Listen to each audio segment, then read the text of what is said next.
क्या केरल में खतरे में है सनातन धर्म और संस्कृति? क्या केरल में सनातन धर्म को खत्म करना चाहते हैं वामपंथी? क्या केरल सरकार और वामपंथियों के निशाने पर है सबरीमाला मंदिर?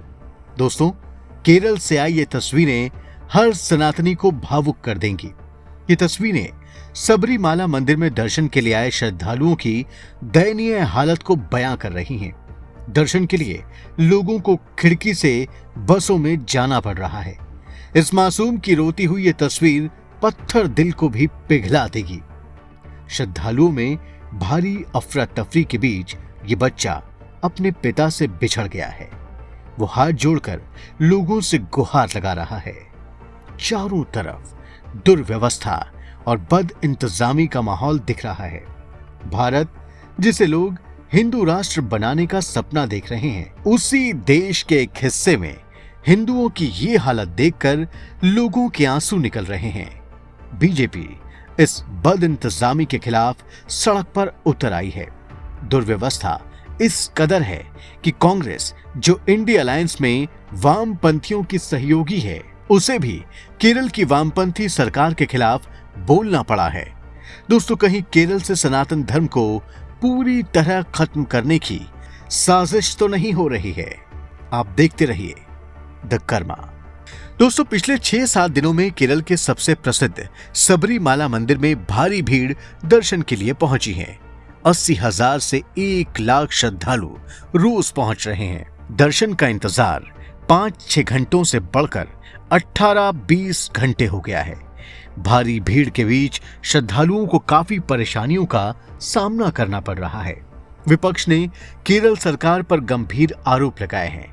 विपक्ष का आरोप है कि इतनी भीड़ के बावजूद सिर्फ 600 पुलिस के जवानों को मंदिर के पास तैनात किया गया है, जबकि मुख्यमंत्री विजयन की राज्यव्यापी यात्रा के लिए 2000 से ज्यादा जवानों की ड्यूटी लगा दी गई है। श्रद्धालुओं के लिए खाने पीने की व्यवस्था भी ठीक नहीं है। बसों की भारी कमी की वजह से श्रद्धालु जंगल में फंसे हुए हैं। दुर्व्यवस्था के बीच 11 साल की एक बच्ची की मौत होने के बाद लोगों का गुस्सा बढ़ गया है। राज्य के बीजेपी नेता और केंद्रीय विदेश राज्य मंत्री वी मुरलीधरन ने कम्युनिस्ट सरकार को जमकर घेरा है। उन्होंने कहा है कि हर कोई जानता है कि कम्युनिस्ट सबरीमाला को खत्म करना चाहते हैं, क्योंकि यही उनकी विचारधारा है। जब से मौजूदा सीजन शुरू हुआ है, तीर्थ यात्रियों को सुविधाओं की कमी के कारण बेहद परेशानी हो रही है। हम सभी जानते हैं कि यह तीर्थ यात्रा कोई ऐसी चीज नहीं है जो हाल ही में शुरू हुई हो।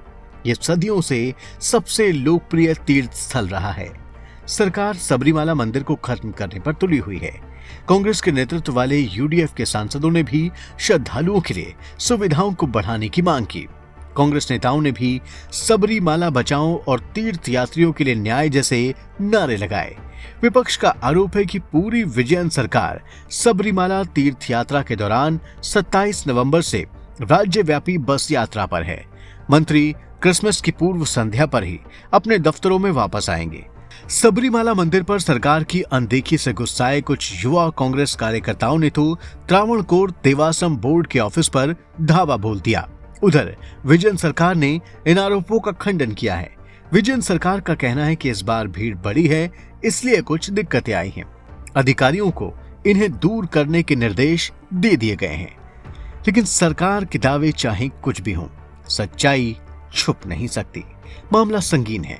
तभी इस मसले पर केरल हाईकोर्ट ने स्वतः संज्ञान लेते हुए स्टेट रोडवेज की बसों को बढ़ाने के लिए कहा है, ताकि श्रद्धालुओं की तकलीफें कम हो सकें।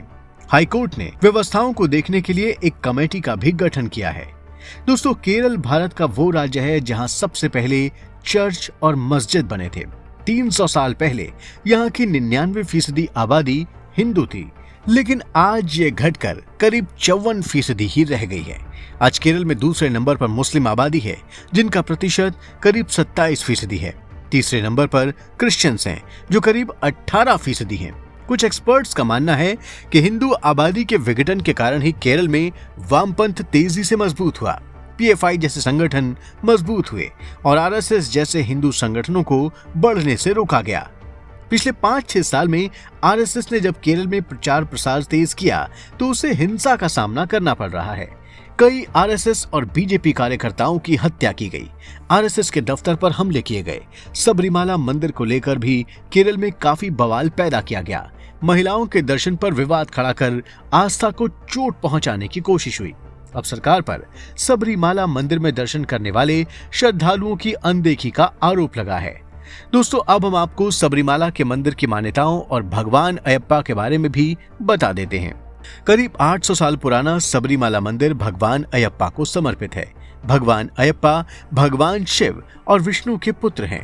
प्रचलित लोक कथा के मुताबिक महिषासुर की राक्षसी बहन महिषी को वरदान मिला था कि उसका भगवान शिव और भगवान विष्णु के पुत्र के अलावा कोई वध नहीं कर सकेगा। ऐसे में समस्या आई कि 2 पुरुष देवता कैसे पुत्र को पैदा करेंगे।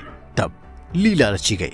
जब समुद्र मंथन के दौरान भगवान विष्णु ने मोहिनी का रूप लिया तो उन्हें देखकर भगवान शिव मोहित हो गए और उनका तेज गिर गया, जिससे भगवान अयप्पा का जन्म हुआ। इसलिए भगवान अयप्पा को हरिहरन के नाम से भी जाना जाता है। हरि का मतलब है भगवान विष्णु और हरन का मतलब है शिव। इनकी सबसे ज्यादा पूजा दक्षिण भारत में की जाती है। पौराणिक कथा के अनुसार इनके जन्म के बाद मोहिनी बने भगवान विष्णु और शिवजी ने इनके गले में स्वर्ण कंठिका पहनाई। फिर इन्हें पंपा नदी के किनारे छोड़ दिया गया। पंडालम के राजा राजशेखर ने इनका लालन पालन किया। राजशेखर की कोई संतान न होने के कारण उन्होंने भगवान अयप्पा को ही अपना पुत्र माना। कुछ समय बाद राजा की पत्नी ने एक पुत्र को जन्म दिया। जन्म के बाद रानी का पहले पुत्र अयप्पा के प्रति व्यवहार बदलने लगा। रानी नहीं चाहती थी कि अयप्पा को राजपाट मिले। इसके लिए उन्होंने साजिश रची, खुद के बीमार होने की बात कही और इलाज के तौर पर बाघिन का दूध पीने की मांग रखी। इरादा था कि जब अयप्पा उनके लिए दूध लेने जंगल जाएंगे तो राक्षसी महिषी उनकी हत्या कर देगी। रास्ते में मिली महिषी राक्षसी ने जब अयप्पा को मारना चाहा तो उन्होंने उसका वध कर दिया। फिर अयप्पा बाघिन का दूध लाने की बजाय अपनी मां के लिए बाघिन को ही ले गए। इस घटना ने सबको चौंका दिया। राजा समझ गए कि उनका यह पुत्र कोई साधारण बालक नहीं है।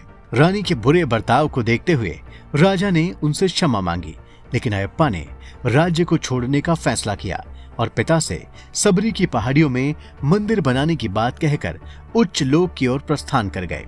दोस्तों, ऐसा माना जाता है कि सबरी वही स्थान है जहां भगवान राम ने शबरी के झूठे बेर खाए थे। राजा राजशेखर ने बेटे की इच्छा पूरी की और सबरी में मंदिर बनवाया।